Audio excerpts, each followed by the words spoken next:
What's good, YouTube? Welcome back to another video, man. So in today's reaction, we got Victor Wembanyama's teammates should be worried. I wonder why they should be worried, but we about to go ahead and see what this video is about, though. If you're new to my channel, be sure to hit that like button, subscribe. Original link to this video will be in the description down below, but let's go ahead and just jump right into it, though. No cap. If there was ever a season to tank and help Wemby, it was this one. One of the worst teams in the league at the All-Star break. Dead last in the West, tied for best odds at the #1 pick. Almost the worst offense, bottom 10 defense, worst shooting team in the NBA. But instead of tanking, Victor Wembanyama took a leap and his teammates followed. Huge jump on defense. Up 7 spots in net rating.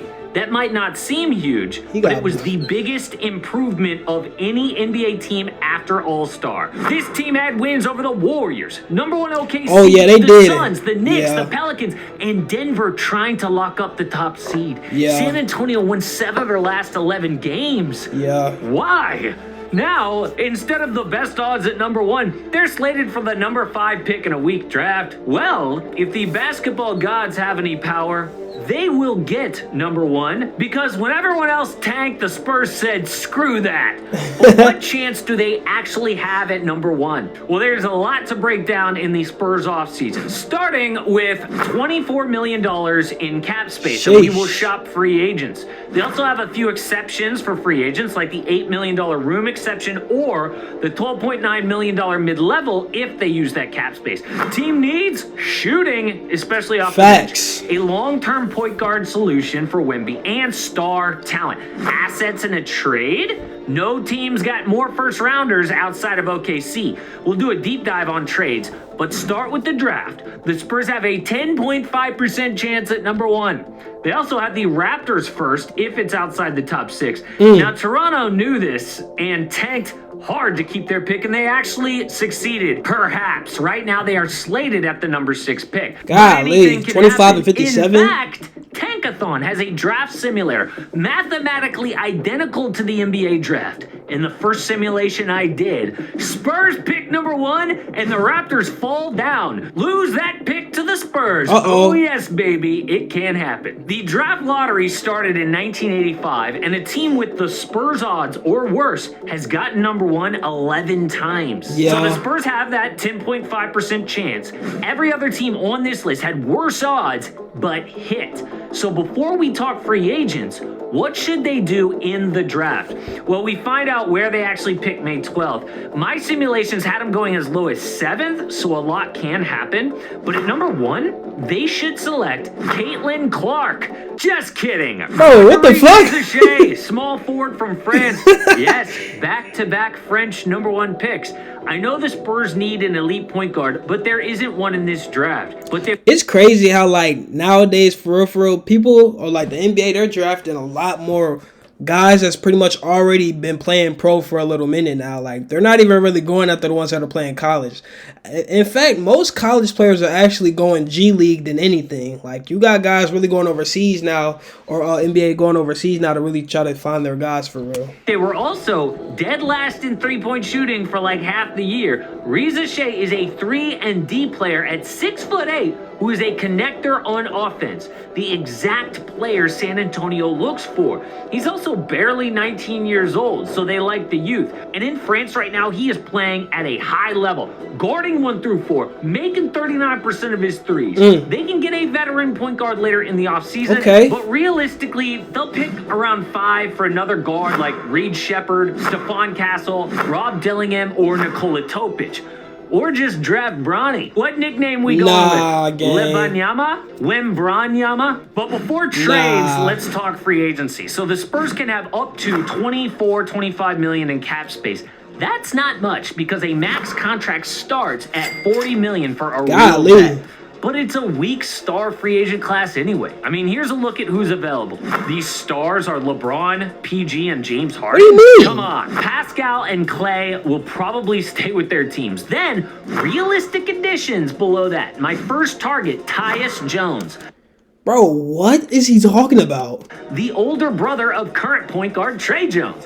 but Tyus is a stronger, more reliable option. He was Ja Morant's backup, then a starter in DC. Had the best assist-to-turnover ratio 4 straight years. Then he was number 5 this year as a starter. But the dream target in free agency would be Kentavious Caldwell-Pope. That'll be a good look. After winning 2 rings with the Lakers and Nuggets, maybe KCP wants to get paid on a final contract at 31 years old. They were one of the worst three-point shooting teams last year, so he fits perfect with great defense.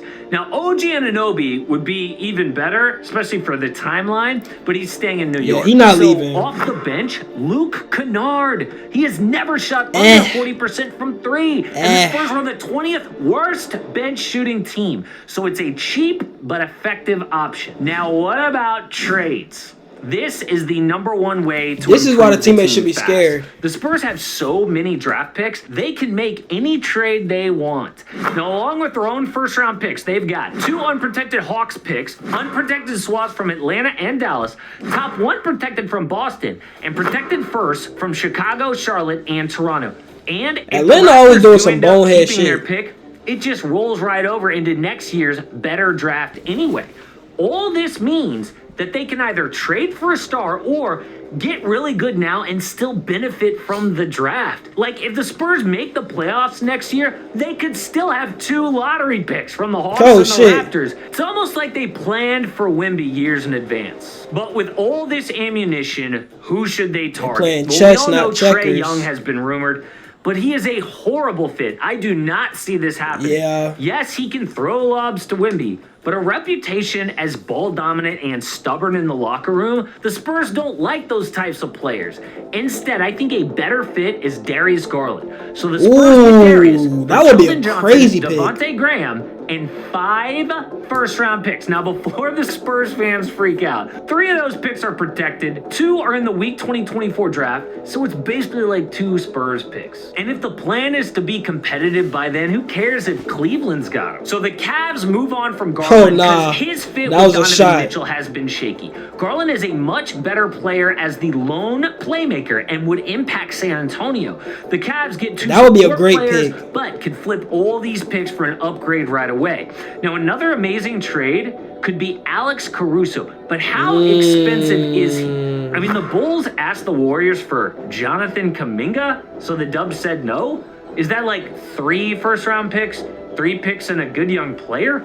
I think the Spurs' best offer is Caruso for Jeremy Sohan, Julian Sampenny, and 3 first-round picks. See, what you don't want to do is give up way too much, though. You know what I'm saying? Like, I feel like Sohan or Sochan is definitely a great player that you probably don't want to give up. And then 3 draft picks for Alex Caruso, I don't know, man.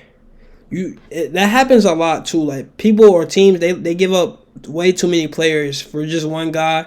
And then, you know what I'm saying, basically they don't even have the season that's like, that most people actually really feel like it's going to end up, you know, playing out. Again, 2 of them are protected weak picks and 1 good pick, the Spurs 2026.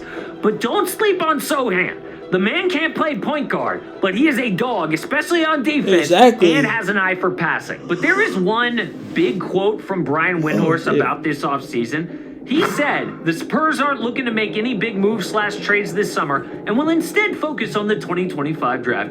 No moves in the 2025 draft. Do you know what that means? That means they tank for 2025. Sorry, no way. Victor Wembanyama fans, expect another season like this one. Wemby's great, but the team sucks. On purpose. Ain't no way. ESPN loves to say that Wemby's getting impatient, but he has no choice. Dude's under contract 3 more years, but if the Spurs still have that magic touch, he will be competing for titles soon. Just not very soon. But Victor Wembanyama was supposed to be great, so when people look back, they'll say, oh, of course he won Rookie of the Year. But no, it was a really tough rookie season, especially at the beginning. So I did a deep dive on Wemby's first year. Hey, man.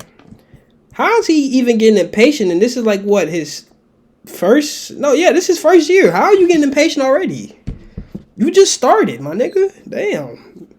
That's just him being impatient. If you ask me, if he's actually really getting impatient. But what I will say is, though, don't take this next season, bro. Like, that is such a waste of time. You're gonna literally, and then like they were publicly saying that they expect to be tanked. That, like, can't they get fined for that or something like that? Can't you get in trouble? You gonna have a whole nother losing season? That shit's gonna ruin the fun. Like, nigga, I don't know, bro. You know, when this business stuff, when it comes to NBA, bro, and teams publicly saying that they're gonna tank, it just makes no sense, bro. God damn, fuck out the way. Anyways, though, let me know what y'all think about the Victor Wembanyama and the Spurs in the comment section down below. How many years do you really see that it's gonna take for them to even get into the playoffs, let alone? We're gonna have to wait and see how it all plays out, though. But I hope y'all enjoyed this reaction video. Stay tuned for some more videos. We react to videos every single day. And yeah, if you're not subscribed to my channel, be sure to subscribe. It's your boy Caprice the Great, and I'm out. No cap.